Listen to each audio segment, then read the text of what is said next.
আপনারা কি দুর্নীতিবাজ মুক্ত বাংলাদেশ চান? আপনারা কি ভারতীয় গুন্ডামি এবং আগ্রাসন মুক্ত একটা বাংলাদেশ চান? আপনাদের এই যে পুরনো সংবিধানের আপনারা সংস্কার চান? আপনারা কি চান আপনার সন্তান পড়াশোনা শেষে একটা স্বাধীন এবং নিরপেক্ষ কর্ম কমিশনের অধীনে চাকরি পাক, সেটা কি আপনারা চান? আপনারা কি চান আমাদের নির্বাচন প্রত্যেকটা 5 বছর পর পর একটা স্বাধীন নির্বাচন কমিশনের অধীনে হোক, সেটা কি আপনারা চান? আপনারা কি চান পুলিশ জনগণের হোক, সেটা কি আপনারা চান? আপনারা কি চান বাংলাদেশটা দুর্নীতি মুক্ত হন, সেটা কি চান? তার মানে যদি প্রত্যেকটা প্রশ্নের উত্তরে আপনারা হে হয়েছে নাকি না হয়েছে, তাহলে গণভোটের যে প্রশ্নের উত্তরটা পরীক্ষায় আসবে, নির্বাচনে আসবে, হ্যাঁ অথবা না, সেখানে টিকমার্ক দিতে হবে। আপনারা কোনটায় টিকমার্ক দিবেন? কোনটায় দিবেন? আজকের এই ক্রান্তি লগ্নে বাংলাদেশ স্পষ্টতই দুইটা পক্ষে বিভক্ত। একটা পক্ষ চাঁদাবাজদের পক্ষ অবলম্বন করেছে, ভারতীয় গুন্ডামির পক্ষ অবলম্বন করেছে, মাফিয়াদের পক্ষে অবস্থান নিয়েছে, চাঁদাবাজদের পক্ষে অবস্থান নিয়েছে, গুন্ডাদের পক্ষে অবস্থান নিয়েছে। 2009 পরবর্তী সময়ে গণতন্ত্রের জন্য যারা রক্ত দিয়েছে, ঘাম দিয়েছে, শ্রম দিয়েছে, বিএনপি জামাত সহ বিভিন্ন রাজনৈতিক নেতা কর্মীরা যারা রাস্তায় শ্রম দিয়েছে, ঘাম দিয়েছে, গ্রেফতার হয়েছে, গুম হয়েছে, তাদের রক্তের উপরে দাঁড়িয়ে কতিপয় রাজনৈতিক দল আমরা দেখতে পাচ্ছি আবার ভারতীয় তাবেদারি শুরু করার পায়তারা করছে। আমরা দেখতে পাচ্ছি যেসব মিডিয়া, যেসব ব্যবসায়িক শ্রেণী, যেসব কর্পোরেট মিডিয়া, ব্যবসায়িক শ্রেণী, যেসব আমলারা আমাদের ভাইদেরকে হত্যাযোগ্য করে তুলেছে, আমাদের ভাইদেরকে আগুন সন্ত্রাস হিসেবে মিডিয়াতে প্রচারিত করেছে, আজকে দেখতে পাচ্ছি অনেকেই তাদেরকে বুকে টেনে নিচ্ছে। প্রিয় ফতেহাবাদবাসী, আমরা আমাদের জায়গা থেকে আমরা বাংলাদেশ বর্তমানে দুইটা ভাগে বিভক্ত। একটা পক্ষ চায় গোলামি আর আরেকটা পক্ষ চায় আজাদি। একটা পক্ষ চায় স্বাধীনতা, আরেকটা পক্ষ চায় পরাধীনতা। একটা পক্ষ চায় ভারতীয় তাবেদারি, আরেকটা হচ্ছে চায় বাংলাদেশের স্বনির্ভরতা। আমরা চাই আজাদি, আমরা চাই বাংলাদেশের স্বনির্ভরতা, আমরা চাই বাংলাদেশ কে পরিচালনা করবে, কে সরকার গঠন করবে, সেটা বাংলাদেশের জনগণ সেটা নির্ধারণ করবে।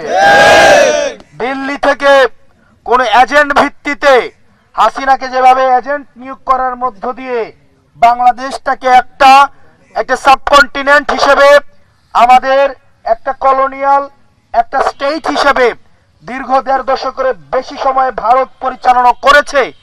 আমরা চাই না বাংলাদেশ আবার তার অতীতে ফিরে যাক। বাংলাদেশের কে মসনদে বসবে সেটা নির্ধারণ করবে বাংলাদেশের জনগণ। প্রিয় দেবিদ্যাবাসী, আমরা আপনাদের কাছে ভোট চাইতে আসি নাই। ভোট আপনারা যাকে ইচ্ছা তাকে দিবেন। আমরা চাই প্রশাসন এবং পুলিশ বিগত 3টা ইলেকশনে যে ভূমিকা রেখেছে, আমরা বিশ্বাস করি এই প্রশাসন এবং পুলিশ বিগত 3টা ইলেকশন থেকে তারা শিক্ষা লাভ করেছে।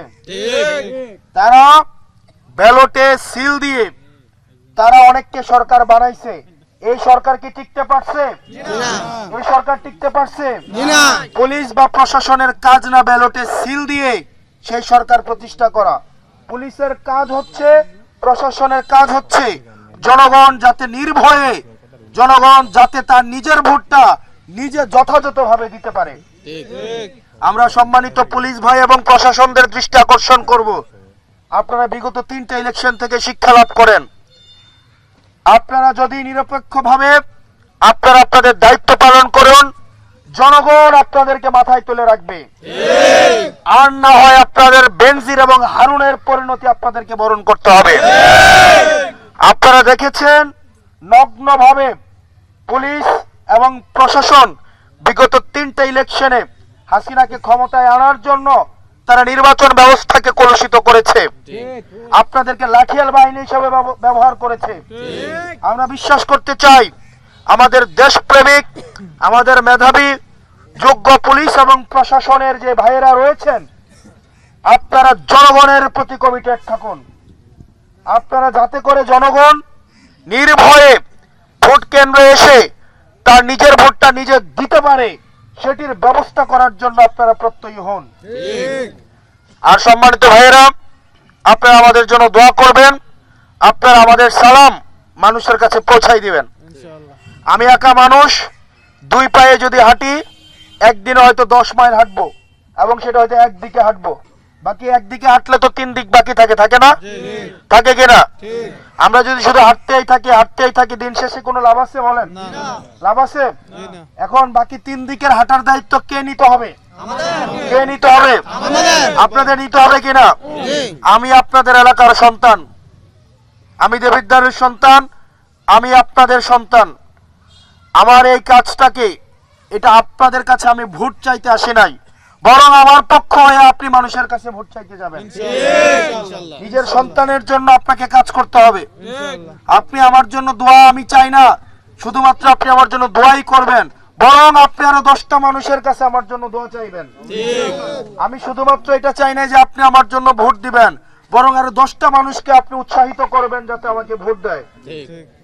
প্রিয় দেবিদ্বারবাসী, আপনাদের সাথে প্রতিনিয়ত দেখা হবে, সাক্ষাৎ হবে। আপনারা ভালো থাকবেন, সুস্থ থাকবেন, এবং প্রত্যেকেই এইখানে আপনারা যারা আছেন, আমাদের সালাম, আমাদের প্রত্যাশা, আমাদের যে ইনসাফপূর্ণ বাংলাদেশের যে স্বপ্ন, দুর্নীতিবাজ এবং চাঁদাবাজ মুক্ত বাংলাদেশের যে স্বপ্নের যে বার্তা, সেটা আপনারা জনগণের দোরগোড়ায় পৌঁছে দিবেন। আপনারা ভালো থাকবেন, সুস্থ থাকবেন। আসসালামু আলাইকুম ওয়া রাহমাতুল্লাহি ওয়া বারাকাতুহু।